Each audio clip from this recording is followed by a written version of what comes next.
$80,000 BMW, 6 months old, engine completely destroyed, and BMW's response. That's not covered under warranty.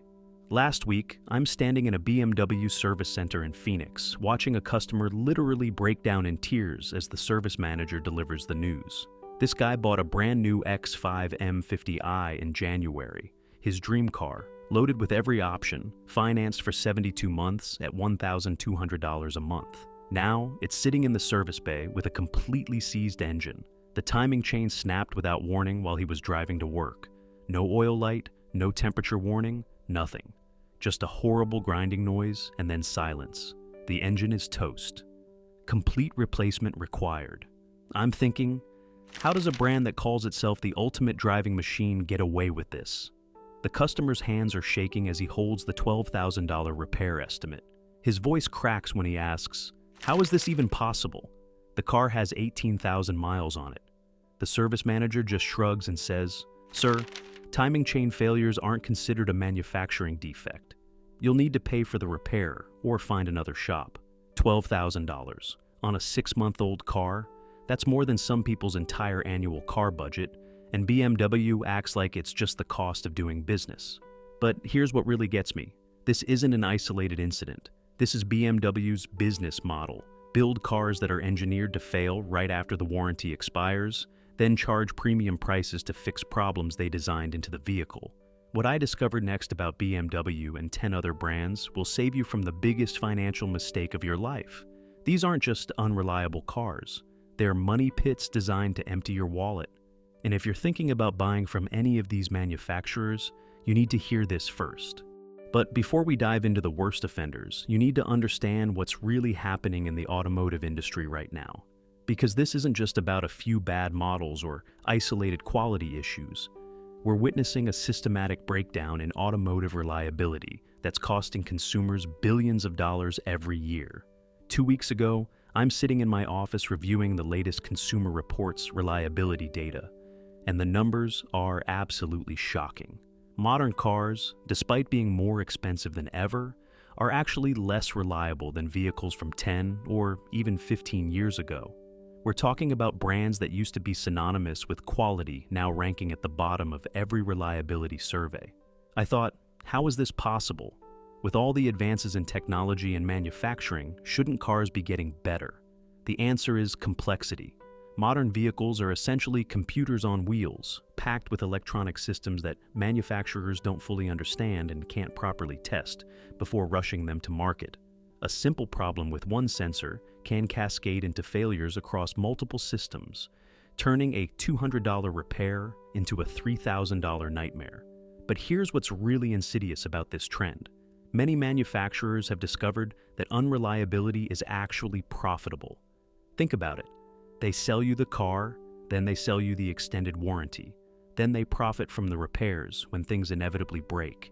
It's a business model built on planned obsolescence and customer exploitation. The warranty game has become particularly cruel. Manufacturers design components to fail just outside the warranty period, then claim these failures are normal wear and tear when customers come looking for help. That BMW timing chain failure I mentioned, it happens so frequently that independent shops have entire business models built around fixing BMW's engineering disasters. Premium brands are actually the worst offenders. BMW, Mercedes, Audi, Jaguar. These companies charge luxury prices while delivering reliability that would embarrass a budget brand from the 1990s. They've convinced consumers that complexity equals sophistication, when in reality, it just equals expensive repairs. The dealer service network has become part of the problem too. What used to be about fixing cars has transformed into profit centers focused on extracting maximum revenue from every customer interaction. Diagnostic fees, software updates, proprietary parts. It's all designed to make independent repair impossible and keep customers trapped in the dealer ecosystem. Even basic maintenance has become a financial burden. Oil changes that used to cost $30 now cost $150 because of special synthetic oils and proprietary filters. Brake jobs that used to be $200 now cost $800 because of electronic parking brakes and integrated systems that require dealer-only tools to service. The resale value impact is devastating. Cars that used to hold their value are now depreciating faster than smartphones because buyers are learning to avoid the brands with the worst reliability records. A 3-year-old luxury car can lose 60% of its value simply because potential buyers know what's coming in terms of repair costs. But there's one brand on this list that will shock you. A company once synonymous with safety and reliability that's now drowning in recalls and catastrophic failures. A brand that families trusted for decades, only to discover that trust was completely misplaced. The data doesn't lie, and what I found when I started digging into the worst automotive disasters of 2025 will change how you think about car buying forever. 3 weeks ago, I'm at an independent BMW specialist in Dallas, and what I see there tells the whole story about this brand. The parking lot looks like a BMW graveyard.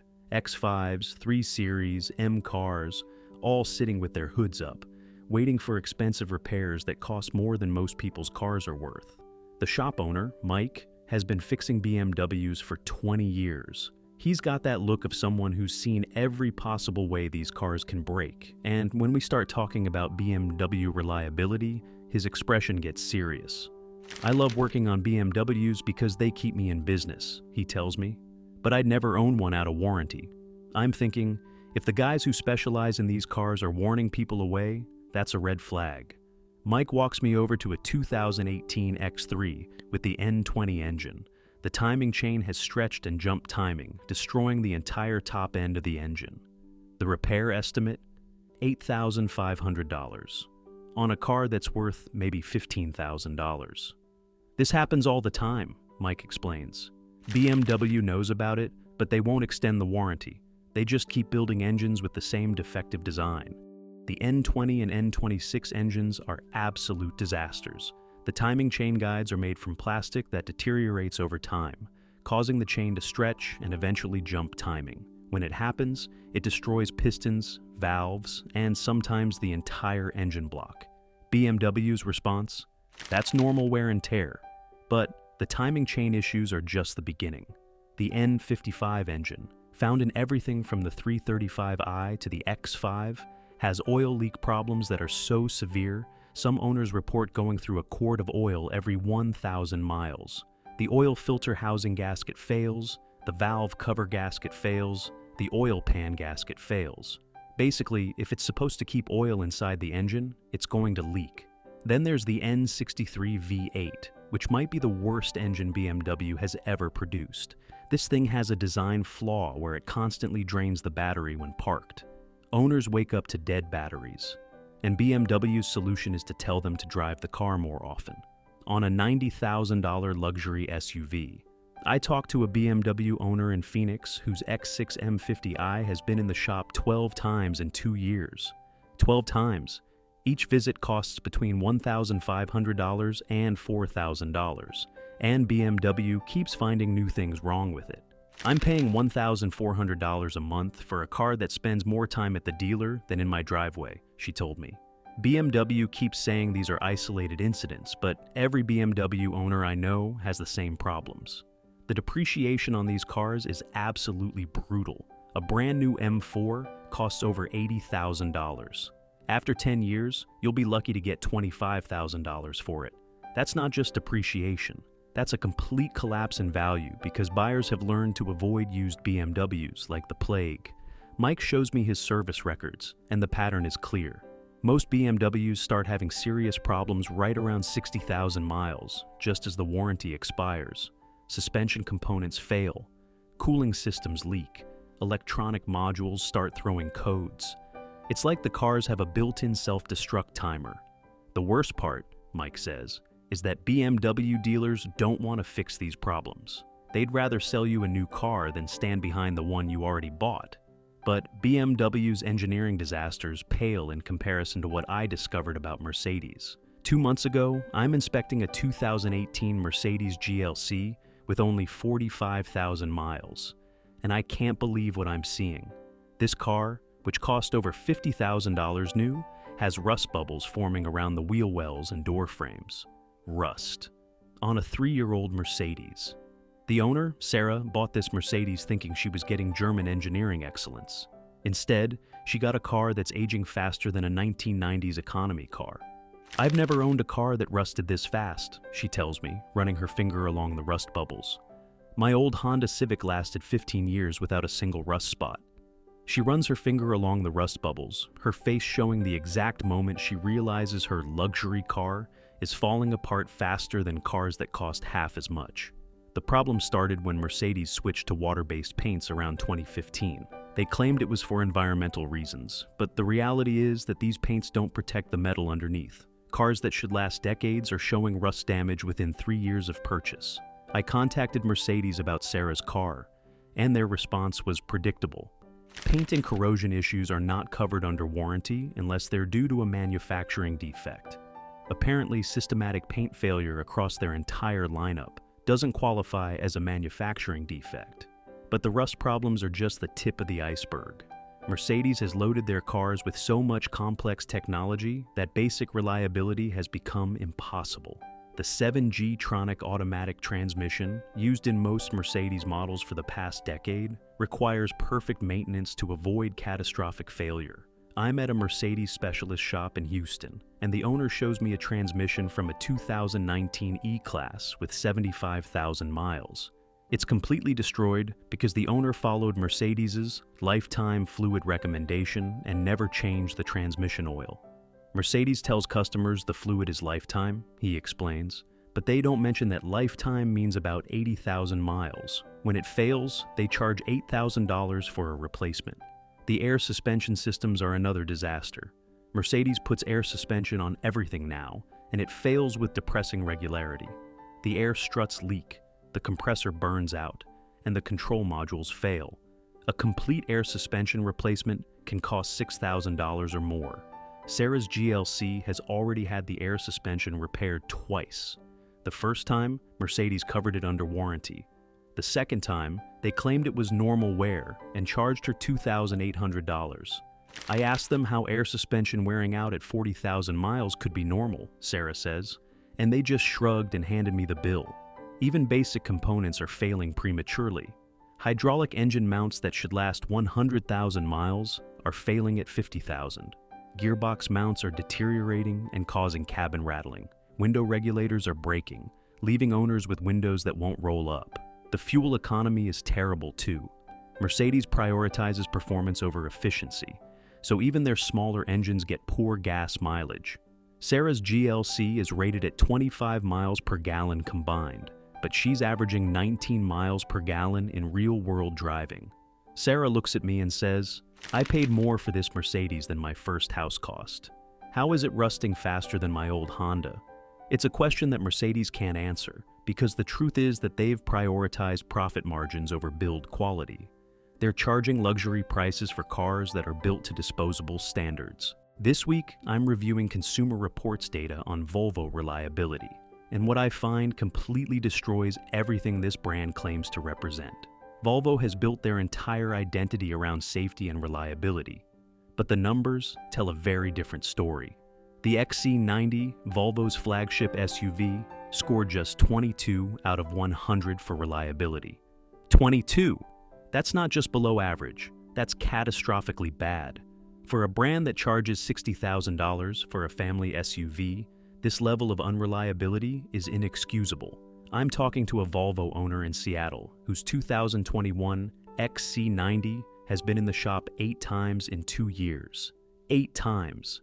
The infotainment system freezes constantly, requiring complete system reboots just to adjust the climate control. The adaptive cruise control randomly disengages, and the lane keeping assist has actually steered the car toward guardrails. "I bought this car because Volvo is supposed to be the safest brand," she tells me.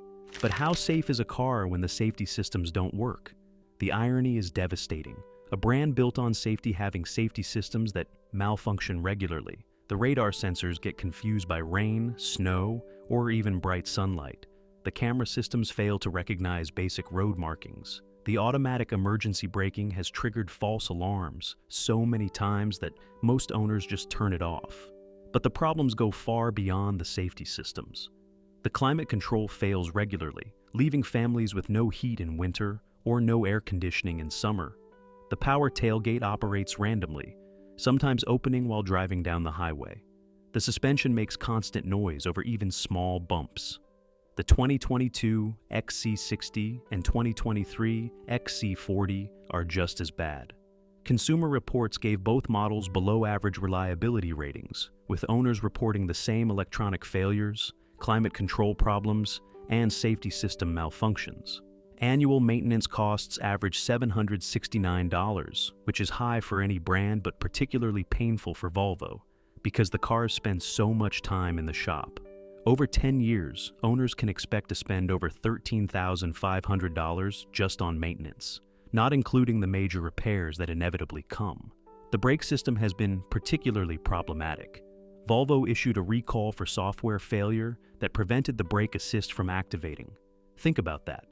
A safety-focused brand had to recall cars because the brakes might not work when you need them most. I talked to a Volvo technician who's worked for the brand for 12 years, and he's frustrated with what's happened to the company. "We used to build cars that lasted 300,000 miles, he tells me. Now we're lucky if they make it to 100,000 without major problems.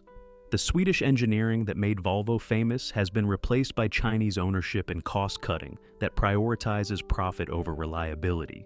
Geely bought Volvo in 2010, and while they've invested in new technology, they've also pushed for cheaper components and faster production schedules. The result is cars that look sophisticated but fall apart quickly. Volvo's styling and comfort features are still competitive, but when basic systems like climate control and brakes can't be trusted, what's the point of good cup holders?" But European brands aren't the only ones destroying their reputations. American manufacturers have their own spectacular failures that are costing consumers billions. Chrysler, the ownership shuffle. Chrysler has changed hands so many times that nobody knows who's actually responsible for quality anymore. Daimler-Benz, Cerberus, Fiat, and now Stellantis. Each new owner promises to fix the problems, but the cars just keep getting worse. The Pacifica minivan perfectly represents everything wrong with Chrysler. Positioned as a family-friendly solution, it quickly became a nightmare for the families who bought it. Multiple recalls for engine stalling, faulty cruise control, and gear shifters that cause rollaway accidents.